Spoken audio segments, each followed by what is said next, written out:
Maravilha! Eu me sinto muito honrado, Renato, você é um grande amigo, Gabriel também. Na verdade, o ACV me proporcionou algumas amizades preciosas, Isaías, Angélica, e estamos no chat aqui, estou tentando interagir, tem um delayzinho aqui, então não sei se eu vou conseguir continuar conversando no chat ao vivo, mas de qualquer maneira, eu me sinto extremamente honrado. Na verdade, eu falo para o Renato que convite para a CV não é convite, é convocação, é só avisar a data, o horário e o tema que eu estou dentro, porque realmente eu carrego no corpo as marcas do ACV e o mais doloroso foi depois de lesionado, os caras tentando me carregar e o pastor Levi me carregando pela estradinha de chão, conversando comigo, eu morrendo de dor, e ele conversando sério. Meu, foi um sofrimento. Para quem não sabe, eu consegui quebrar a perna numa plena segunda-feira, tive a semana inteira para pregar no ACV, não lembro que temporada foi aí, quem tem memória boa sabe aí. Mas, enfim, eu estou muito feliz em estar com vocês, batendo um papo, graças a Deus, grandes amigos e pessoas que certamente nós vamos levar para a eternidade. Tá comigo já, Renato? Você vai batendo um papo, você vai apresentar o tema, tá comigo? Não, Maninho, a partir de agora é com você, eu não quero atrapalhar em nada. Tá certo. Beleza? Deus abençoe aí, tamo junto. Amém. Ok, eu fiz algumas anotações e, na medida do possível, eu vou, conforme eu for falando, eu vou tentar digitar algumas coisas aqui, principalmente referente a textos bíblicos e algumas frases que eu entender que são necessárias para a compreensão. Bom, de qualquer maneira, é, a temporada desse ano tem como tema vencendo o medo, né? Ou o medo e os desdobramentos. E vocês vão ter uma semana toda, eu achei fantástico. Nós estamos com quase 100 pessoas assistindo agora. E o desafio para mim nessa noite é falar sobre o medo de perder a salvação consequentemente, o medo de ir para o inferno. E o texto que eu entendi que é um texto base está no livro de Romanos, carta de Paulo aos Romanos, capítulo 6, versos 20 a 23. Então, Romanos 6, 20 a 23. Já coloquei lá?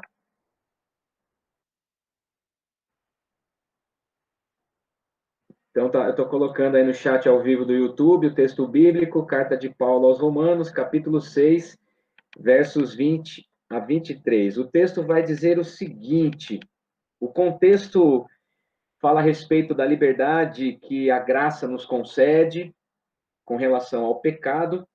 E aí esse texto vai dizer o seguinte: porque quando era escravo, quando vocês eram escravos do pecado, estáveis isentos em relação à justiça. Naquele tempo, que resultados colhestes?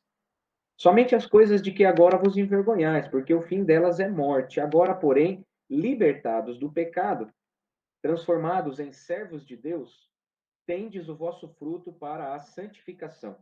E, por fim, a vida eterna.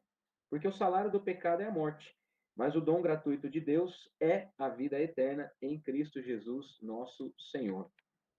Então, queridos, o desafio dessa noite é falar a respeito do medo que muitos têm de perder a salvação e ir para o inferno. Esse texto ele nos dá uma linha de raciocínio bastante interessante e fundamental para a gente entender o processo da salvação e de que maneira que nós temos a garantia de que temos a salvação.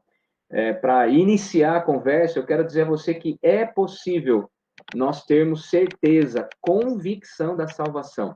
É possível, a palavra nos ensina, a palavra nos garante, e aquele que está em Cristo não é jogado no inferno. Aquele que está em Cristo teve no sacrifício do Senhor a transformação do destino final, de morte para a vida. Então, esse texto ele nos diz que nós éramos escravos do pecado. Essa era a nossa condição antes de Cristo. Todos nascemos para a vida. Preste bem atenção. Todos nascemos para a vida. Porém, em Adão, o nosso destino foi comprometido e caímos. E a humanidade caída em Adão trilha agora um caminho de morte. Então, todos, sem exceção, estamos trilhando, a partir de Adão, um caminho de morte. O salário do pecado é a morte, e o livro de Salmos diz que nós já nascemos em pecado por causa de Adão. Ou seja, estamos trilhando um caminho de perdição, de condenação, de inferno. Quem que muda o nosso destino? Jesus Cristo. E o processo simples, e o processo todo mundo vai compreender isso, chama-se novo nascimento, ou regeneração. Essa nova vida que Cristo nos proporciona é pela graça, é de lá para cá. Nós não temos juízo. Uma pessoa que está morta em seus delitos e pecados, ela não tem consciência de que está morta. A menos que um ser vivo, eternamente vivo, entra nesse indivíduo para mostrar a sua morte e transformar a sua morte em vida. É o que Cristo faz conosco, deposita em nós a sua vida, e não é apenas uma vida passageira, é vida eterna. Então, quem passa pelo novo nascimento, quem é regenerado, já está vivendo a vida eterna, que começa aqui. Nós começamos a viver essa vida plena, essa vida abundante, essa vida eterna aqui, enquanto nós estamos com vida biológica. E a gente muda os olhos e a percepção e a perspectiva de como a gente vê a vida. E o texto bíblico, o apóstolo Paulo está ensinando a igreja de Roma que nós éramos escravos do pecado, portanto, mortos. Nós éramos mortos. E estávamos, portanto, isentos com relação à justiça. Nós não poderíamos ser culpados pela morte. Nós não podemos ser culpados pela morte. Nós não temos culpa por causa do pecado, porque este pecado veio de Adão, é herança. E quem está morto, vivendo na prática do pecado, não tem essa consciência, a menos que uma transformação aconteça, que é a presença de Jesus Cristo. Então ele diz, naquele tempo, ou seja, antes da regeneração, que resultados vocês escolhiam?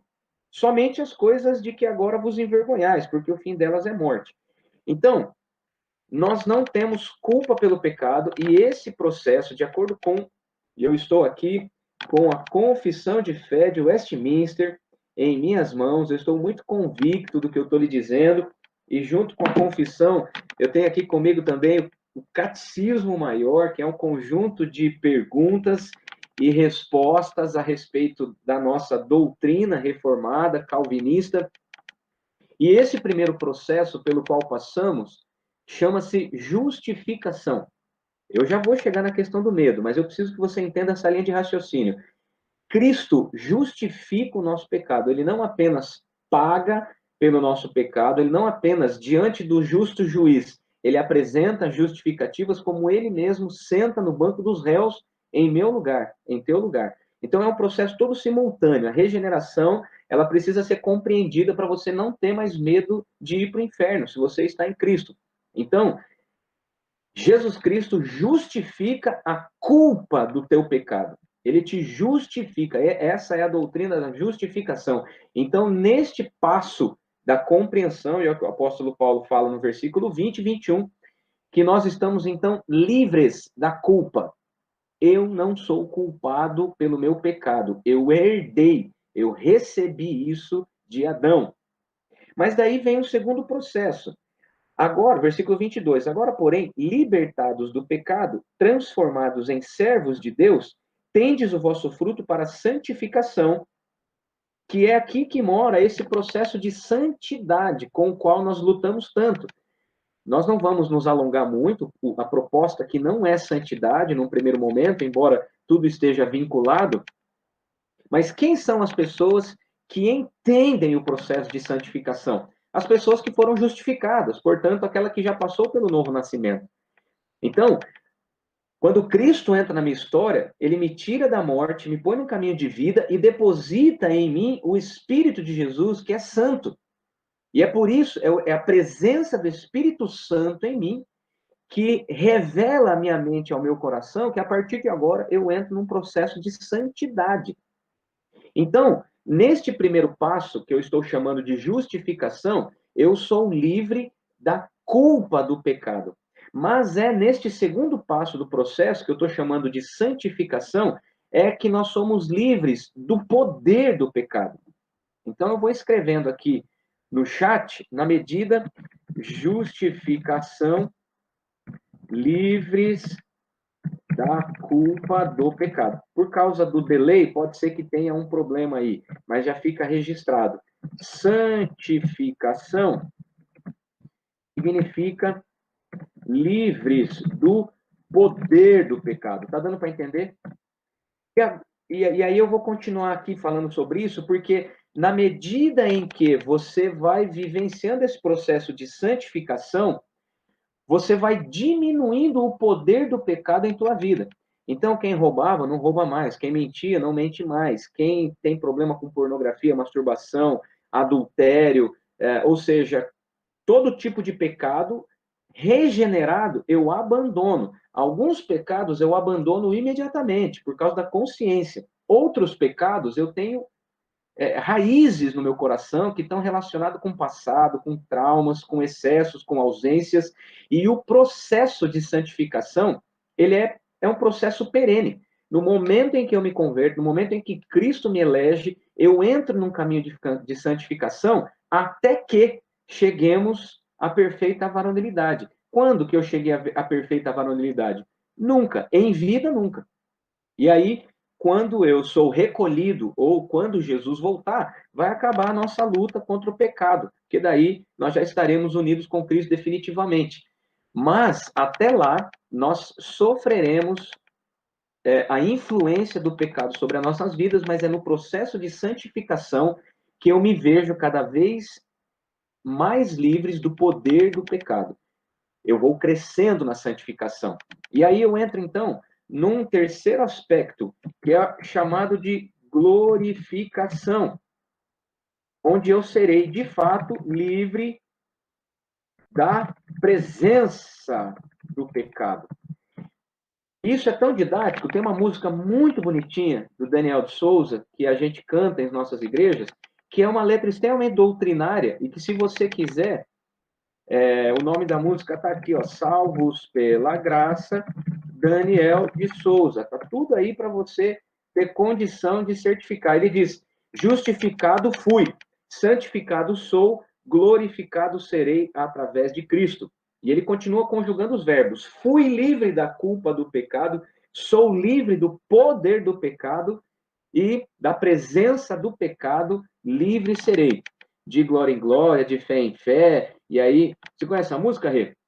A galera conhece, Daniel de Souza, Salvos pela Graça, uma letra fantástica, super bíblica, doutrinária, calvinista, e que corrobora bastante com as nossas compreensões. Ao invés da gente perder tempo cantando bobagens, letras que não ajudam, essa, por exemplo, ela fala a respeito de algo que eu creio, e que esse texto nos dá base para crer. Então, em Cristo e no novo nascimento, eu sou justificado e sou livre da culpa. Não sou mais condenado.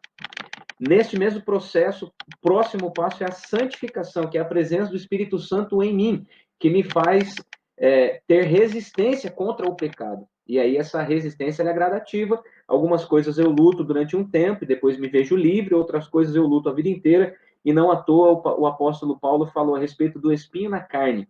O único que não sofreu com o pecado era Jesus Cristo, porque ele era Deus. Todos os discípulos de todos os tempos tiveram suas lutas.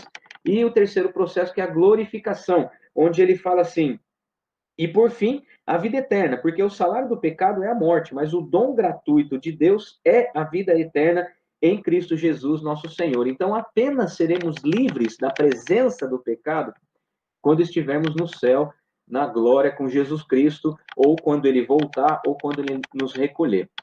Na sequência, o apóstolo Paulo, ele fala no capítulo 8, dentro dessa linha de raciocínio, no capítulo 8, que é um texto bastante clássico para a gente entender o processo de salvação, o apóstolo Paulo diz assim, capítulo 8 de Romanos, estou escrevendo no chat do YouTube, chat a partir do versículo 1 e seguintes. Agora, pois, já não há nenhuma condenação para os que estão em Cristo Jesus. não há condenação para os que estão em Cristo Jesus. Então, não há condenação para aqueles que já passaram pelo novo nascimento. Por quê? Porque foram justificados, estão sendo santificados e serão glorificados. Não há condenação. A história diz que Lutero se autoflagelava no período pré-reforma ou estopim da reforma, quando ele questionava a cobrança de indulgências, quando ele questionava a manipulação da leitura bíblica pelo alto clero.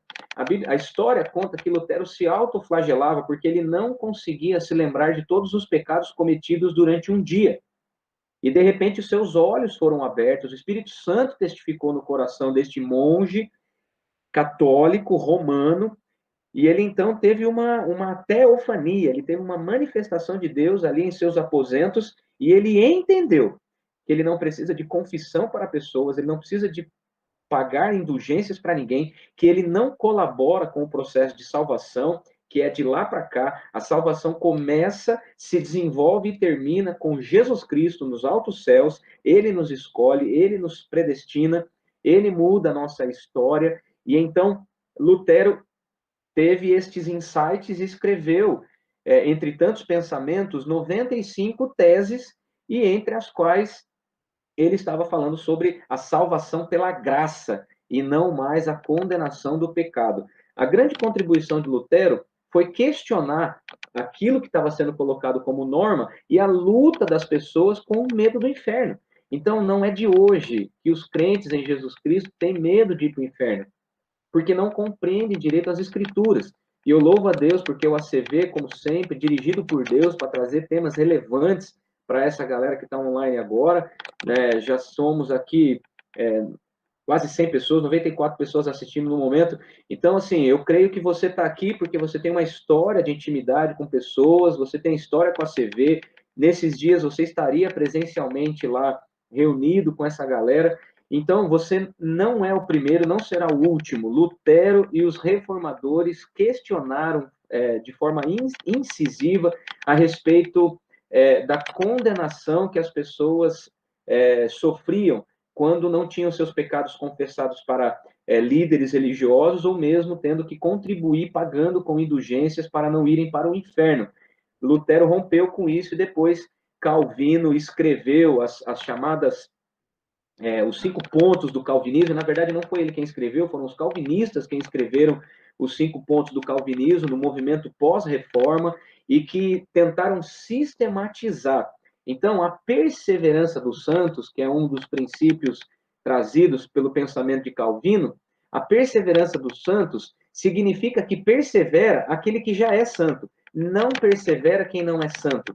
Então, quem está em Cristo desenvolve a santidade, desenvolve, como alguns terminologias podem dizer, desenvolve a salvação, não no sentido de contribuição, mas no sentido de amadurecimento espiritual e processo de santificação até que Jesus Cristo volte ou que somos recolhidos.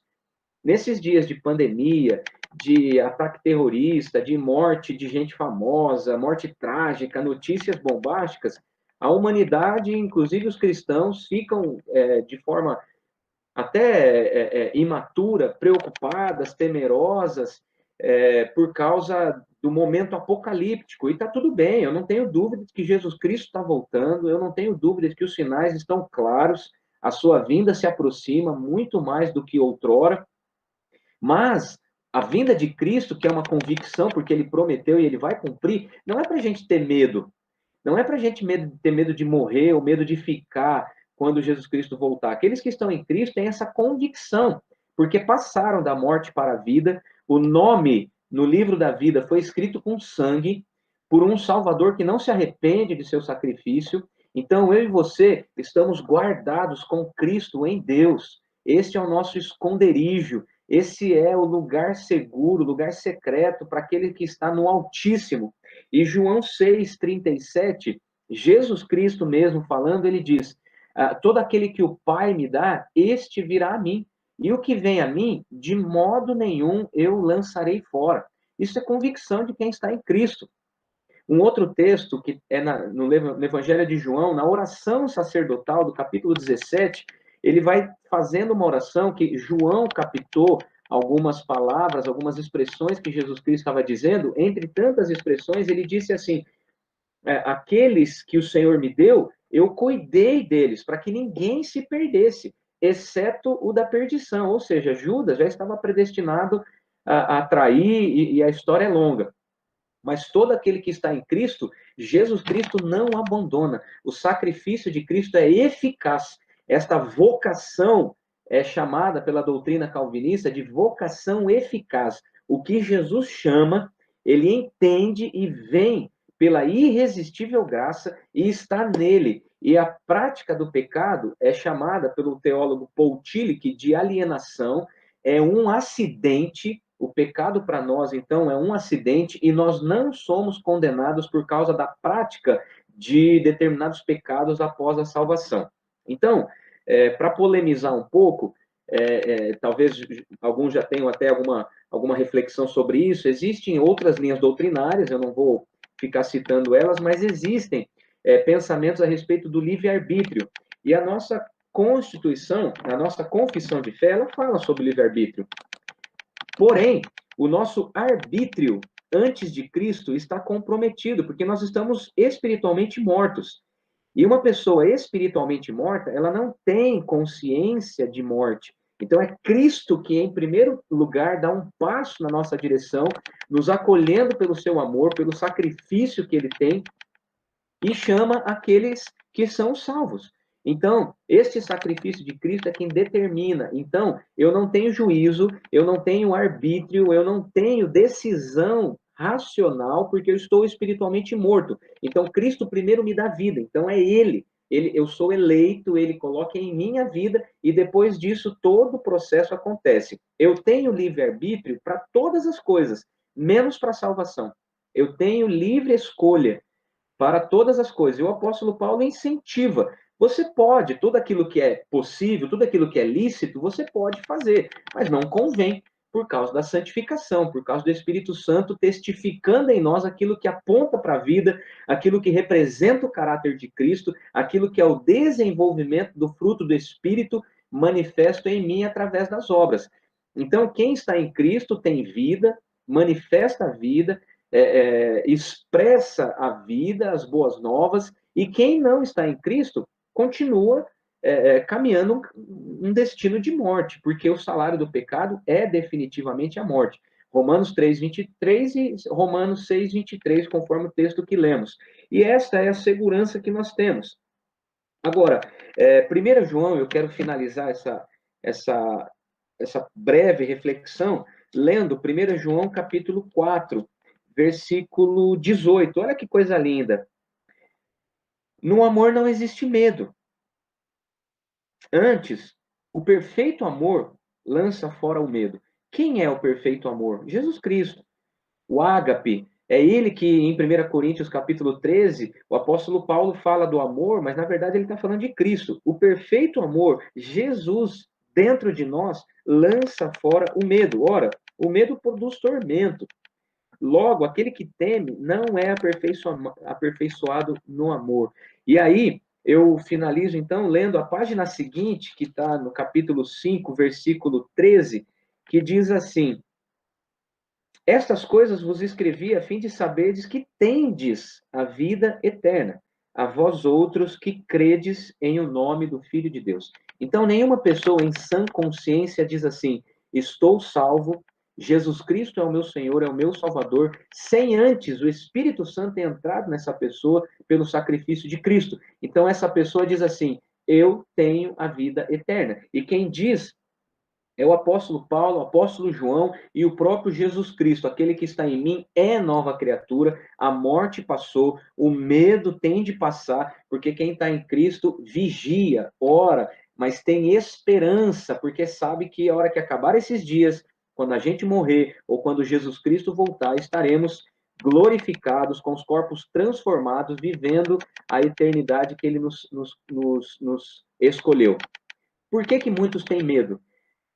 Porque existe uma linha doutrinária atribuída a outros teólogos que não Calvino, e oriundos também no movimento pós-reforma, que utiliza de uma expressão muito utilizada por muitas igrejas, que é o tal do cair da graça. E que é um assunto bastante complexo, que a Bíblia dá margens para dizer que pessoas que caíram da graça, pessoas que apostataram, abandonaram a fé. No entanto, a meu ver, cai da graça quem não era novo nascido, quem não era regenerado, conhece a graça, admira Cristo, gosta da salvação, gosta de Deus, usufrui até dos milagres da criação e daquilo que Deus pode fazer, mas não passou pela regeneração, porque a graça é irresistível. Ninguém resiste quando é chamado eficazmente e automaticamente não é mais condenado. Então as pessoas acham que por essa linha doutrinária que se pecou está condenado. Então veja você, o pastor, vida piedosa, vamos colocar aí grandes nomes da nossa igreja, Leontino, Abival, Cleitinho, Messias, Jonas Dias Martins, Renato Pereira, Drogo, Isaías, né, o Gilson, Bugra, né? Pensa nesses grandes nomes de pessoas notáveis que eu admiro tanto. Sai do culto domingo à noite, está com pressa, resolve passar no sinal vermelho, transgride uma lei, pecou, sofre um acidente e morre. Você tem condição de achar que uma pessoa dessa vai para o inferno? A palavra nos diz que não, porque quem está em Cristo já está justificado, já está santificado e será glorificado. Então, essa é a certeza que temos. Jesus Cristo não brinca com a salvação. A quem ele dá é um presente dado e merecido e ele não pede de volta. Quem está em Cristo está salvo. Então, a certeza que temos é a esperança de que Cristo não nos devolve contaminados para o Pai. Ele paga essa conta de forma definitiva, eterna. Você não precisa ter medo. Pequei, vou para o inferno. Pede perdão, está salvo. No final do dia, como Lutero, preciso sondar o meu coração para lembrar todos os pecados, para pedir perdão um por um, porque senão eu vou para o inferno. Não existe isso. E é por isso que esse texto que eu citei de 1 Coríntios 4, 18, vai falar que o perfeito amor lança fora todo medo, porque não há condenação. Não há condenação para aqueles que estão em Cristo Jesus. Então, um beijo para você. Se você tiver dúvidas, vamos encontrar caminhos para a gente conversar, para a gente poder responder, mas temos aí alguns minutinhos. Quero ficar à disposição do Renato, do Gabriel e de todos vocês aí. Estou à disposição. Espero que tenha compreendido. Quem está em Cristo tem certeza da salvação, não precisa ter medo, porque não será lançado no inferno. Esta é uma convicção que nós temos de ter com alegria. Podemos dizer, estou salvo em Cristo Jesus. Podemos erguer bem alto o pendão real do Salvador. Que é isso, rapaz, terminou com o pendão real ainda. Dani, é sempre bom demais te ouvir, cara, e te ouvir, pelo menos para a galera nossa aqui da região, né, principalmente de Botucatu, a gente passou o primeiro semestre quase inteiro tratando sobre graça, né? Falando muito exatamente sobre isso, a questão da perda da salvação, né? Do que nós podemos entender o que seria perder a salvação. Né? Até uma das perguntas que tinham mandado no Instagram aqui, você respondeu no começo, agora renovou a resposta já, né? Dessa salvação, que quando ela está estabelecida em Cristo, né? Não dá para perder, né? E é claro que tem mais algumas perguntinhas aí que não são das mais tranquilas, né? E a gente queria aproveitar esse momento, pelo menos para usar uma ou duas delas aqui para a gente esticar um pouquinho só a nossa conversa. Já vai dar, temos 8 minutos ainda para completar 1 hora de live, que é a nossa intenção. Mas, cara, desde já, te agradeço. Bênção demais sempre, viu? Gabi, você quer... Isso aí, Dani. Muito boa a palavra que você deu, né? E já, como você falou mesmo, né? Já veio para esclarecer muitas das perguntas que estão aqui no Instagram, né? Que a gente recebeu.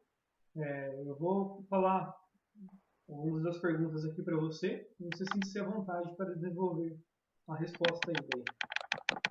Bom, uma das perguntas é assim: acontecerá os 1000 anos que muitas igrejas acreditam? Olha, não, eu tô muito à vontade para falar sobre isso, porque recentemente nós falamos também exaustivamente sobre Apocalipse. Eu não preciso dizer aqui qual é a minha linha, pré, pós, milenarismo, mas a Bíblia fala dos 12 anciãos e a Bíblia fala dos 12 seres viventes. E, por conta disso, a Bíblia fala dos salvos, não é? Dos 144 mil que serão salvos no Apocalipse. Então, veja bem, os 12 anciãos do Apocalipse representam as 12 tribos de Israel, ou seja, o Antigo Testamento, que é um número. Mesmo as tribos de Israel, depois elas se fundiram, elas começaram com os filhos de Jacó, mas misturou com o filho de José, ou seja, é um número simbólico, é um número para se ter como base representando as 12 tribos de Israel. E os 12 seres viventes simbolizam os 12 apóstolos, que também depois foi substituído por um 13º elemento, que foi Matias para substituir Judas. Então, o número também não é exato. Então, o número 144 mil significa 12 vezes 12 vezes 1000, né? Então, não dá para afirmar que a igreja perseverante, a igreja do Antigo Testamento, a igreja do Senhor, a igreja vencedora, a igreja que vai prevalecer até o fim dos tempos. Não dá para dizer que apenas 144 mil pessoas, só Londrina tem 600 mil habitantes. Então é óbvio que é um número simbólico. Né? 1000 simboliza um número de dias, um número N de dias. Tá? Essa é a minha percepção. Então, por isso que é importante, e o Renato falou que estudou a graça recentemente, é muito importante você ter coerência doutrinária. Porque se você assistir uma live do ACV, falando sobre certeza da salvação, e aí vai estudar Apocalipse na Batista, a volta de Cristo na Assembleia, você não vai ter coerência doutrinária. Com isso, eu não estou dizendo, queridos, conheço pastores piedosos, sérios, bíblicos, pensamento alinhado, na Batista, Metodista, Luterana, Assembleia. Preguei recentemente na Assembleia de Deus, o pastor da Assembleia veio pegar no culto de jovens da nossa igreja. Eu não tenho problema nenhum, porque o ponto central é Cristo e o novo nascimento. Isso aí a gente converge e é o ponto principal. E o que vem depois é alegoria, é farmácia, a gente tem que estudar à luz da comunidade local onde a gente está servindo a Cristo para termos coerência. Então, eu acredito que nós já estamos vivendo o tempo da segunda vinda de Cristo, que é o espaço de N dias, que é o período, eu creio que nós estamos vivendo a tribulação, que é o espaço entre a primeira vinda de Cristo e a segunda vinda de Cristo, que já são os últimos dias. Né? Então, assim, todos os outros detalhes a respeito do Apocalipse, inclusive os mil dias, os 1000 anos, arrebatamento, precisa ser analisado com calma, com contexto, e eu prefiro, assim, não polemizar, não falar uma linha específica, prefiro deixar isso aí, pela ética, aos cuidados do Renato, e que você pergunte na tua comunidade local. Mas o que eu posso te dizer é que os números do Apocalipse precisam ser interpretados à luz das Escrituras. Para você entender Apocalipse, você tem que ler os evangelhos, você tem que entender o cenário de perseguição do Império Romano, João que estaria preso, escrevendo em oráculos uma carta profética de coisas que era para fortalecer a igreja daqueles dias, precisa ler Zacarias, Daniel, precisa ler o Antigo Testamento para você entender, porque todos os símbolos e muitos números do Apocalipse estão nas Escrituras, e o Apocalipse precisa ser interpretado a partir das Escrituras e não de acordo com doutrinas de homens. Joia. Eu acho que você falou algo que eu acho que é fundamental, o lance de linha, né? Eu fico muito preocupado porque hoje em dia a gente tem pastores, líderes de tudo que é segmento, né? Falando na mídia e tal, né? E não que isso seja ruim, tem muita coisa boa, mas é o grande problema de às vezes nós escutarmos principalmente coisas relacionadas à doutrina, né? De diferentes segmentos. Então, você ao mesmo tempo você crê numa coisa, mas crê na outra também. Então, a gente falou até nos últimos tempos, a gente comentou um pouco sobre a questão do pluralismo, do dualismo, e até o fato das pessoas não, cada uma ter a sua verdade, essas verdades acabam sendo montadas na cabeça da pessoa com um monte de informação diferente, né? Então, acho que é fundamental isso mesmo, de de ter uma linha a qual você possa caminhar, seja ela qual for, seja presbiteriana, seja batista, mas tomar cuidado para não misturar tudo isso, né? É porque não dá coerência e fica confusão. Você não consegue estudar doutrinas em denominações, igrejas, olhando para líderes. Então você admira Douglas Gonçalves, admira Rodolfo Abrantes, admira Hernandes e gosta do fulano, Beltrano, passa a ser seguidor, você bombardeia sua mente toda semana com lives e aí você vai para a tua igreja questionar o teu pastor no domingo de manhã, na escola dominical. Não faz sentido. Então a gente tem que se aprofundar naquilo que a gente tem. Né? Só uma última consideração que eu anotei aqui para não esquecer e como para fechar, né? Existem os calvinistas extremados, aqueles que exploram uma linha de pensamento que diz assim: uma vez salvo, sempre salvo, então posso viver do jeito que eu quiser. Não. Uma vez salvo, estou santo. Uma vez salvo, eu caminho uma trajetória de santificação. Então, aquela pessoa que diz assim, então posso fazer o que eu quiser, ele é calvinista, mas não é cristão.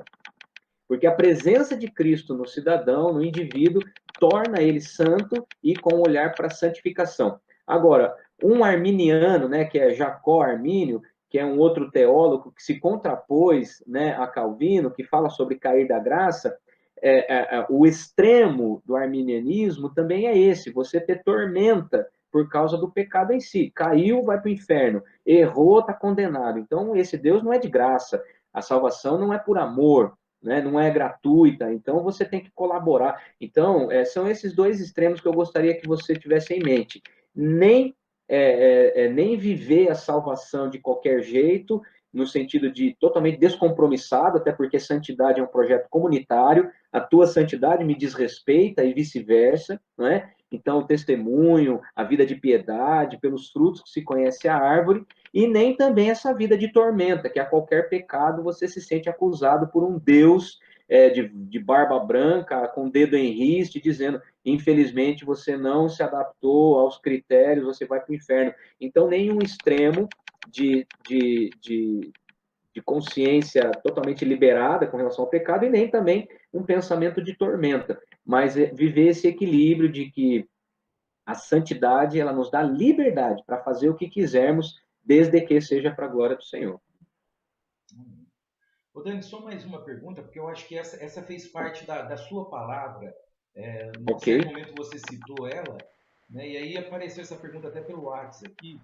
Né? Eu acho que é legal porque você falou de algo que Lutero fez e aí veio esse questionamento. Né? A pergunta é assim, Dani. Se mutilar é pecado, já que Lutero fazia?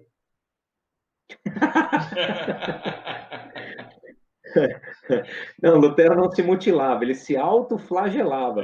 Tem um sentido semelhante, mas normalmente quem se mutila quer tirar a dor, não quer tirar a vida, né? Ele está dando gritos na alma, como Lutero, como eu de vez em quando, tenho gritos na alma. A gente tenta machucar a si mesmo para tentar se ver livre das próprias dores. Na verdade, a gente precisa de cura, a gente precisa deixar que o Espírito Santo coloque em nós um pouco da paz que excede todo entendimento, para ser aceito como somos. E nem sempre quer dizer literalmente, né? Não vai se mutilar. Em nome de Lutero.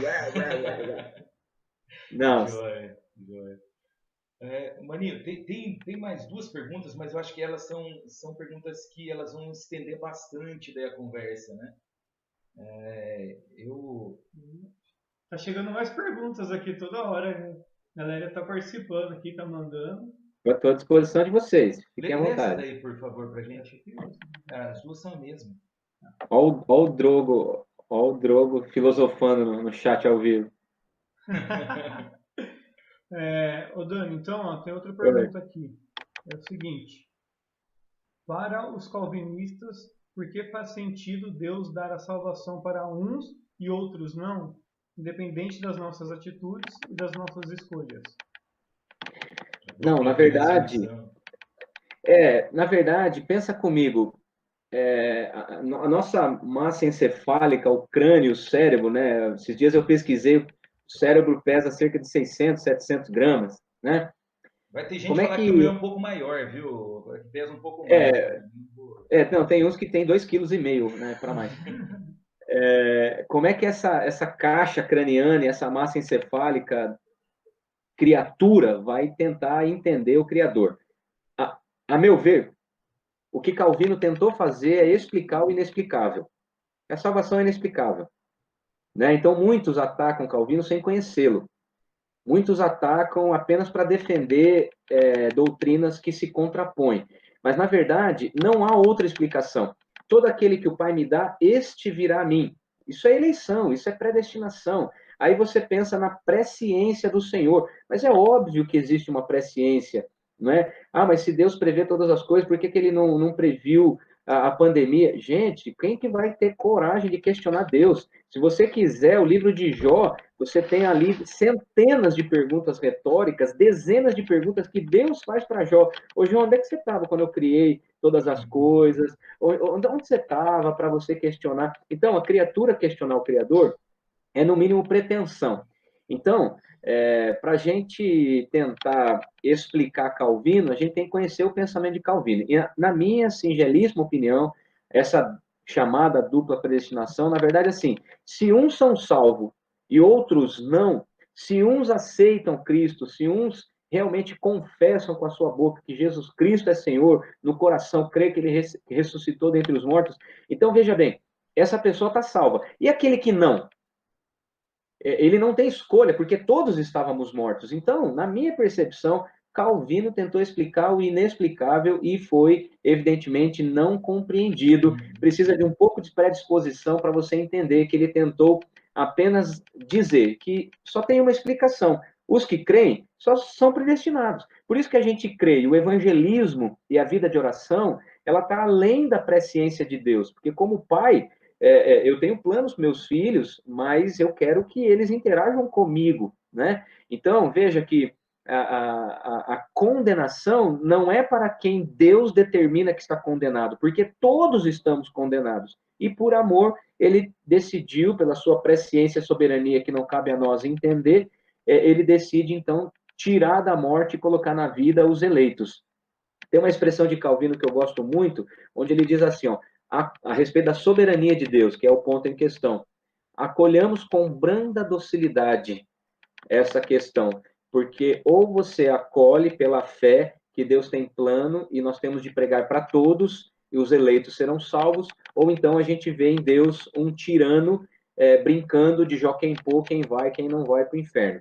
Então, não é uma linha saudável. Isso faz a gente viver com bastante temor e bastante peso, com medo de Deus. E muitas religiões fazem até questão de pregar um Deus assim, porque gera dependência pastoral, gera dízimo, gera uns compromissos meio difíceis de entender, mas a graça ela é diferente. Você vive pela graça e você entende que Deus é livre para escolher quem Ele quer por causa do amor.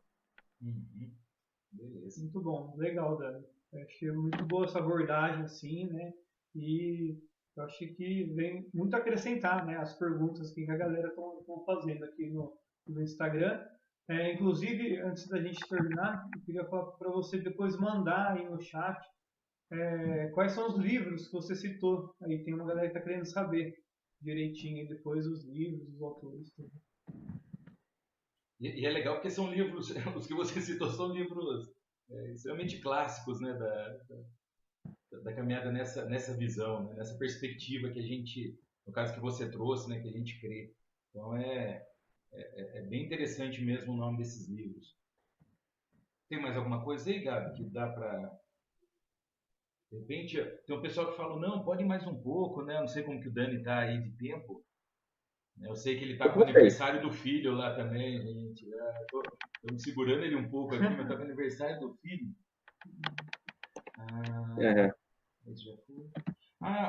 Essa daí é legal. Essa daqui é legal para agora, acho que dá para abordar. Tem uma aqui, Dani, que fala assim: eu saberei dos meus amigos ou familiares que forem para o inferno?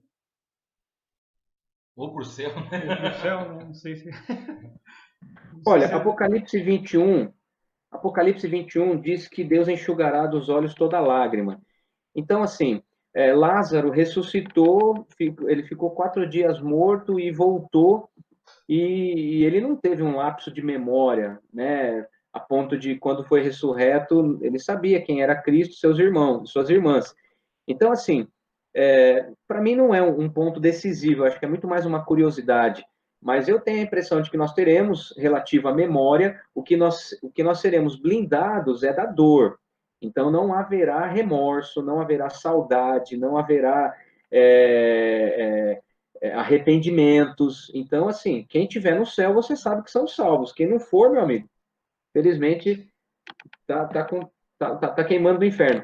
Agora, por isso que a gente tem que pregar o evangelho. É como se a gente tivesse bote salva-vida num navio náufrago. Então, o evangelho é como esse bote salva-vida que a gente tem que anunciar para todo mundo, que não é confortável você pensar num filho, num pai, num irmão, num amigo sendo condenado. O que você tem que fazer? Pregar o evangelho. Uhum. Tem mais essa? Tem mais uma?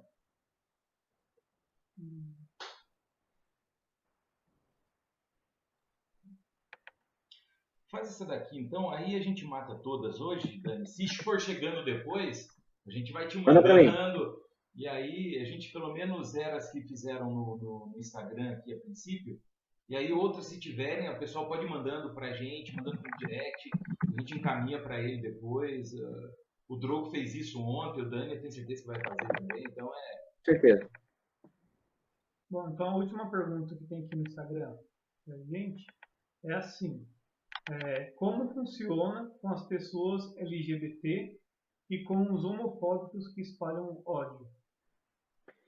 Cara, nós estamos vivendo dias de exposição virtual, de linchamento virtual, e tá na moda agora você utilizar expressões que você discorda para você atacar pessoas. Tem pessoas perdendo emprego. Tem um cara que eu admiro pra caramba, que foi demitido agora da CNN justamente por causa dessa questão, por causa de terminologias que ele colocou de forma equivocada. Ele até é simpático ao movimento LGBT, mas ele relacionou aos homossexuais o termo promiscuidade e foi linchado publicamente e não coube outra saída senão para a emissora a não ser demiti-lo.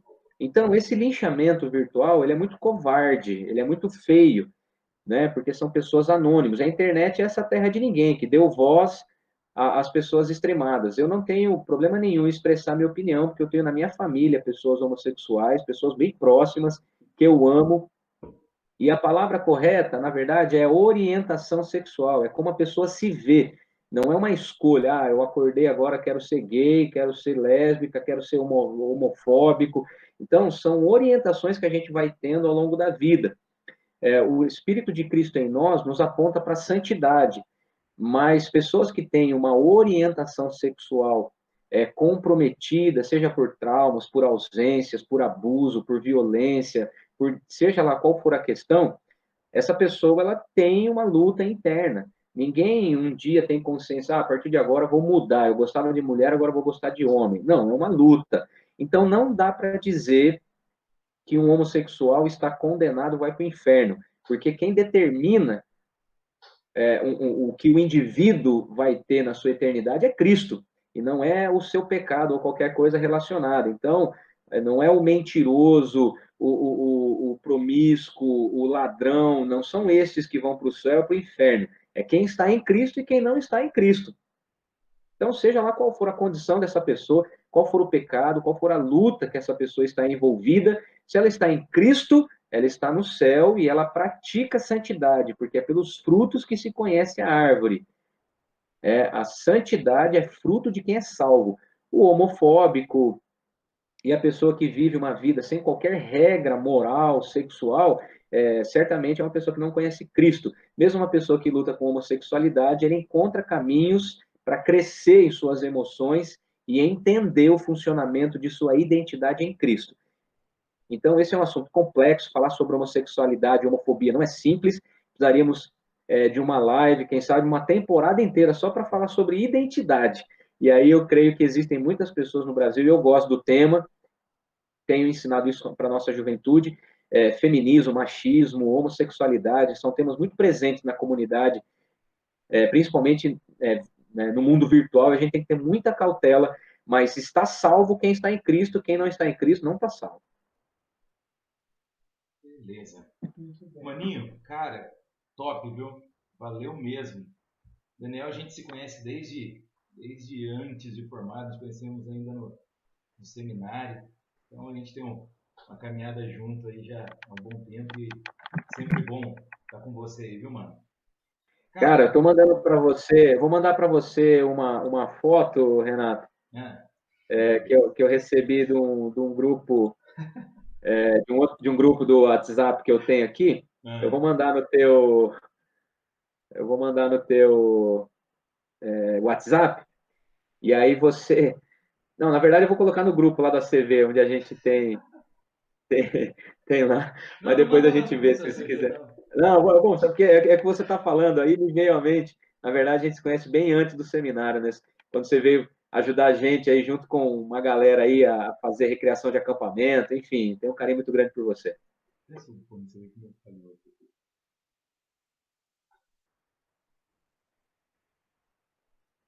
Ai, viu? Falar nada, né? Olha lá, ó. Maninho, eu vou pedir um favor só pra ti, cara. Ora pra nós, encerrando a live. Claro. Aí, Vamos orar depois eu já. já deixo um abraço pra galera aí. Beleza. Pai, eu quero nessa hora te agradecer pela vida do Renato, Gabriel, por toda essa equipe linda de equipantes, ó Pai, de acampantes que ao longo dos últimos anos e décadas têm servido ao Senhor, têm tido suas vidas transformadas.